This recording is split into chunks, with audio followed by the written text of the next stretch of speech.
എൻ്റെ രണ്ടാമത്തെ ചോദ്യത്തിലേക്ക് ഞാൻ കിടക്കട്ടെ. ഒന്നാമത്തെ ചോദ്യം എന്തായിരുന്നു? എന്തിനാണ് നോമ്പ് നോക്കുന്നത്? എന്തിനാണെന്നാണ് പറഞ്ഞേ? സൗമ്യന്മാരും നോമ്പേൽക്കുന്നവരും ജാഗരണം ചെയ്യുന്നവർക്കുമുള്ള പ്രതിഫലം കർത്താവിൻ്റെ രണ്ടാമത്തെ വരവിൽ പന്തിയിൽ അവനോടൊപ്പം ഇരുന്ന് ആനന്ദിക്കുവാൻ നമുക്ക് ലഭിക്കുന്ന വലിയ അവസരമാണ്.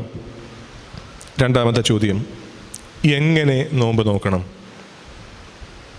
ഒരുപാട് ഉത്തരങ്ങൾ വിശുദ്ധ വേദപുസ്തകം നമുക്ക് നൽകുന്നുണ്ട്. അതിലേറ്റവും സുന്ദരമായി എനിക്ക് തോന്നിയ ഒരു ഉത്തരം മാത്രം നിങ്ങളുമായി പങ്കുവെച്ച് ആ ചോദ്യവും ഞാൻ അവസാനിപ്പിക്കും. ഉത്തരം ഇതാണ്. യോവേൽ പ്രവാചകൻ്റെ പുസ്തകം 2-ാം അധ്യായം 12 മുതൽ 14 വരെയുള്ള വേദഭാഗങ്ങൾ.